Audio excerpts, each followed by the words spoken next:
Welcome back to the county seat. Our topic today is the prairie dog situation in Iron County.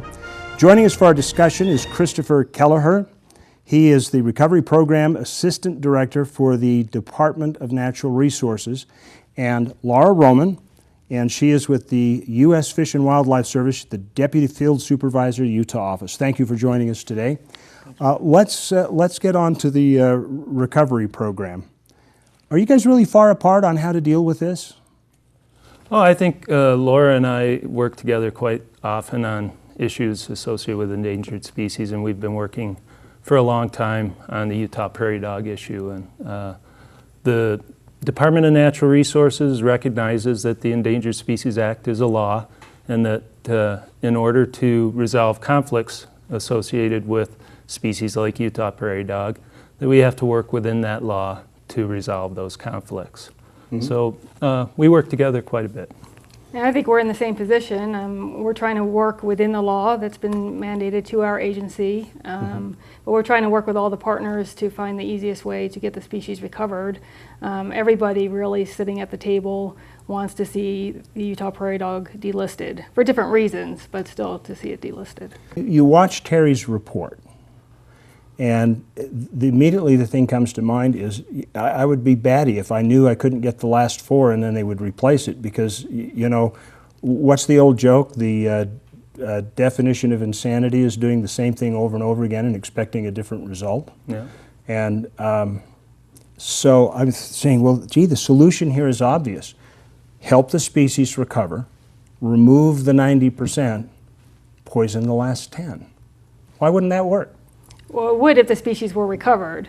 Right now we're working under the Endangered Species Act again, and so we do have some restrictions. However, we are aware of the concerns with, as you referenced, the cemetery, prairie dogs at the airport and also at the golf course. And we're working with mechanisms that we have to try to reduce those conflicts. One of the things with the cemetery is that the fence that was constructed around the cemetery to keep the prairie dogs out is in need of repair, and so that really needs to happen in order for the trapping to successfully remove them. Wouldn't you be really helping recovery if you took most of them and relocated them? You know, you don't wipe out the entire population, but you know, you breed 4,000 of them, and you take 3,990 out, and next year you have another 4,000. Well, if you take that 399 out and you just eradicate the last few, you've actually helped the species recover because you've relocated them to an area where they can prosper. It just seems like a little compromise might work with that. And I agree with that in concept. Unfortunately, the law doesn't allow us to just go out there and kill the prairie dogs. But we are translocating them out of scenarios like that. And in fact, we have a very large translocation program that's directed toward recovery of the species, primarily on federal lands at the moment. So.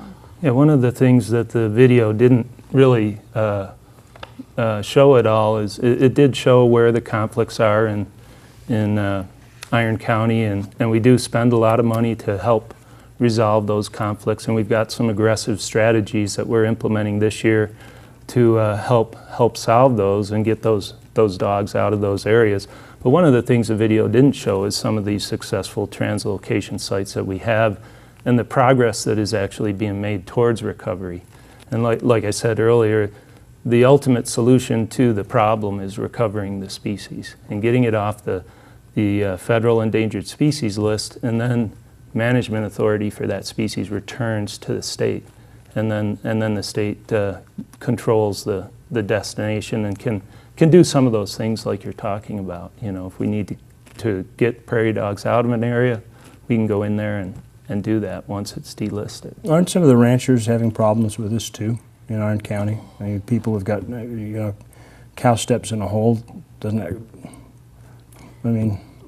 There are some concerns among the ranchers, among some of the ranchers, about prairie dog populations on their, especially alfalfa fields or in their irrigated pasture land, because the prairie dogs do quite well in those areas. Get too fat to get in the right, holes, basically. Right? But we do have programs in place. Without going into too much detail, one of the programs authorizes the ranchers to actually remove some of the prairie dogs from their fields in order to reduce the problems. And so there are permits available for ranchers to do that. Okay, so if it's not like the wolf restriction where if you're a rancher, you just have to sit there and watch the wolf eat your sheep. Right. You can get permits to deal with this. Correct.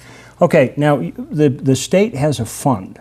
Is that right, Chris? Yeah, my office in the Department of Natural Resources administers what's called the Endangered Species Mitigation Fund. And that fund was established to help resolve conflicts associated with endangered species, and also to work with state-sensitive species to prevent them from becoming federally listed. So we work a lot with counties and local municipalities and help them understand the Endangered Species Act and help them with compliance under the Endangered Species Act through that fund. Okay. In addition to the state funds, there's various federal funding programs available to assist with recovery efforts, and we've been utilizing some of those programs. We have available funding to purchase properties or easements that would help us increase our protected habitat for the species, and also funding to help with issues such as the airport. You hear an easement, I think of a roadway. How are you going to keep them in the easement? But right, more of a protective easement on a piece of property. One of the big challenges we have is we could be a lot more expeditious with recovery if we had more funding available, and we have limited amount of money out of the fund that I administer to cover all the species in the state. And we put a considerable amount of money down to deal with Utah Prairie Dog, but quite often a lot of those funds are directed towards resolving conflicts, like building a cemetery fence and things like that, as opposed to actually on-the-ground recovery activities. So it's a real challenge working with the limited amount of funding that we have to really move towards recovery and resolve conflicts at the same time. Okay, a question for both of you, and we have about a minute of time to answer, so fairly brief, but obviously the counties, the municipalities, they know where to go to address a prairie dog problem. But you'd mentioned permits are available. So if you've got a piece of property that is being private property that's being damaged by prairie dogs, how do you take advantage of some of those funds or those programs? What do you do? Well, the state actually manages that program, the State Division of Wildlife, so they would go through them for a permit. But it is, for situations where there's real damage occurring to properties. More importantly, also, I think, is that there's also opportunities right now for landowners who are interested in helping to move the species toward delisting to work with the easement program, and that's run right now through the local RC&D. Okay, now I'm very curious about the easement program, and I'm also very curious about what an updrip is, but we'll have to hold that off till we get back from the break. Super. So you've been watching the County Seat. We've been talking about the prairie dog situation here in Utah, and we will continue the discussion and find out about some of the programs that are available and some of the teamwork that's being done when we come back on the County Seat. We'll see you in a minute. What brings you to St. George? Business meeting. Staying long? Just here for the day. Quick in and out. Hey, I just landed. Can we meet in a half an hour? Oh, too bad. Why so fast? Stay any longer, we'll run out of things to do. On second thought. Buddy, something's come up. I'm gonna need another hour.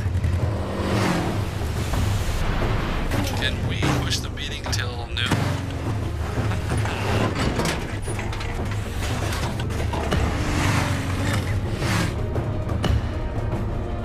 I am definitely gonna need to reschedule. This is new.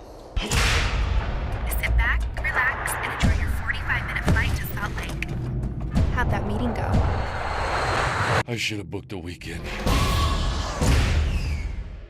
the State of Utah School and Institutional Trust Lands Administration.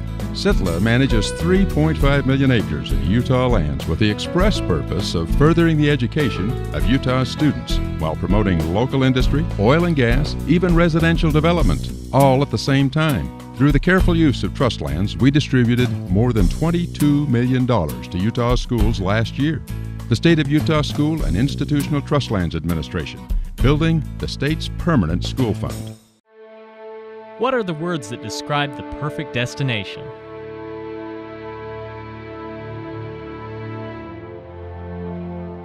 Finding them all in one place is easy if you know where to look. Having fun cruising in the sun, August 4th through the 6th at the Millard County Fair. Contests, rock crawling, outdoor movies, improv, and a tractor pull. We look forward to seeing you there. Pick your adventure in Millard County, Utah.